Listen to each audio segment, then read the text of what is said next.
Ladies and gentlemen, man, the Dolphins are making some serious moves, and it answers a lot of questions. So thank you for stopping by, because this is big news and I'm really excited to talk about it. If you could do me a massive favor before we get started with the video, and just subscribe to the channel down below and also hit the like button. Those two things help me out so much on the channel, and we're almost to our first 1,000 subs. So keep it going for me. I really appreciate the support. Let's go ahead and get straight into the video. The Dolphins, as you guys can see from the title, have traded number 3. We got rid of our number 3 pick. And here's what we got in return. 2 trades happen really close together. First trade, we trade our number 3 overall pick to San Francisco for the 12th overall pick, a 3rd round pick this year. I don't know what number, but a 3rd round pick this year from them, and then 2 additional future 1st round picks. At least one of those is 2022. Really a lot of value. That's 3 1st round picks and a 3rd.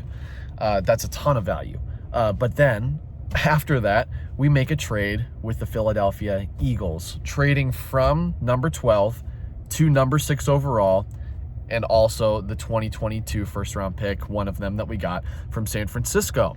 So essentially, we have traded the 3rd overall pick, moved down 3 spots for a 1st round pick next year and a 3rd round pick this year.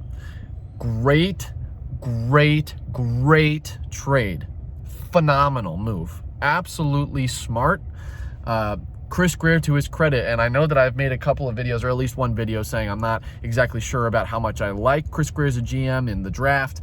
He is very smart, and he makes a lot of really smart moves, and this is a great move for Miami for a number of reasons, and it answers so many questions. I'm going to try to go over this without taking too much of your time, but this answers about 1 million questions. Number 1 question that it answers isn't even for the Miami Dolphins. The New York Jets are taking a quarterback. They are taking a quarterback at number 2, whether that's Wilson, whether it's Fields, whether it's Trey Lance.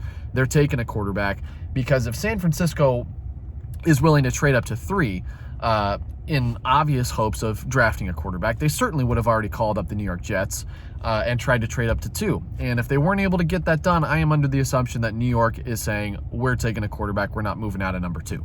This is an opportunity that we have to take advantage of. So number 1 question it answers, New York's taking their quarterback. Number 2 that it answers, San Francisco's taking a quarterback too, whether that's whoever's left over.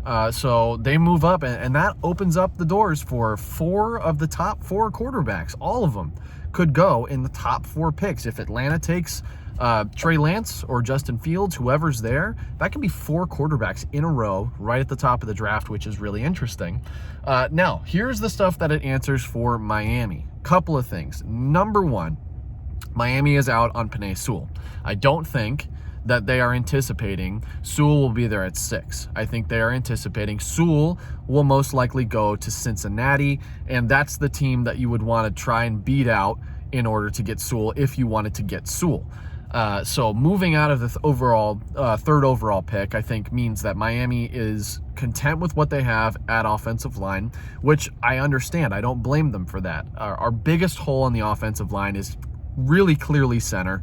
That's what we need more than anything. And if, Penei Sewell were Penei Sewell as a center, then it's a no-brainer. Sure, take him at 3, take him, trade with Cincinnati or trade with Atlanta or whatever you have to do in order to get Sewell. But he's not a center. He's a tackle, and it clogs things up. And what we need the most right now is a center. So I think it answers Miami is probably looking beyond Sewell and saying, you know what, we're going to develop our guys. We're going to keep Eric Flowers. We're going to keep building this offensive line, and they will most likely take a center later in the draft.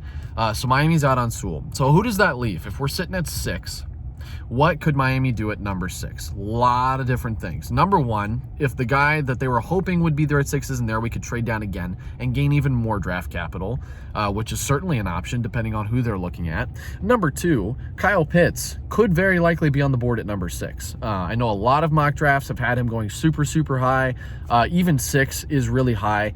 But he is a high potential, high upside ridiculous type of player. This is an athlete and a guy who you don't see come around out of college really once in a generation. This is a very unique type of player. Kyle Pitts is extraordinary, and he's versatile. He can do everything that you want him to do. And with him coming out and running a 4.46 at 6'6", 250 pounds, it's ridiculous. Absolutely crazy. He does everything you would want. So Pitts certainly could go number 6. I think it also depends on Cincinnati, because Cincinnati could definitely take Kyle Pitts, provide Joe Burrow with some weapons, maybe look to address offensive line later in the draft.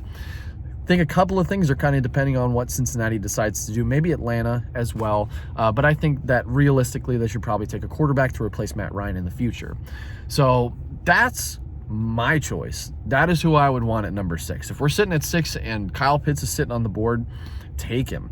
Because if you don't look at Kyle Pitts and see the type of upside, the type of insane potential that this guy has, you're not looking at the same player as I am. Because Kyle Pitts has everything that you could ever want in a pass catcher offensively.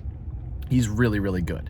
If Pitts is gone, if Pitts is not on the board, say Cincinnati takes Kyle Pitts or Atlanta takes Kyle Pitts and Cincinnati takes Penei Sewell, what do we do from there? There are plenty of options. Like I said, trading down is always an option, especially in the NFL.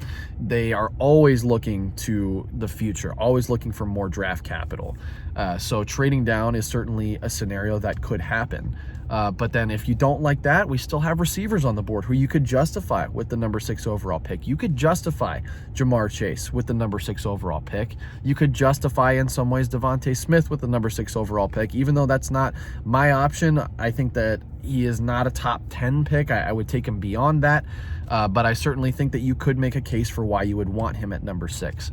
So the Miami Dolphins have set themselves up so smartly to be able to just take best player available. In pretty much every pick that they have this draft, they can look at their board and say, all right, this is a guy that we wanted, he's off the list. This is a guy that we wanted, he's off the list. Let's just take the best guy on our board. Who do we like? Who's the best out of the bunch? And let's take him. Because the way that Chris Grier and Brian Flores have constructed this team offensively and defensively has opened it up so much that there aren't as many gaping holes on the team as there used to be.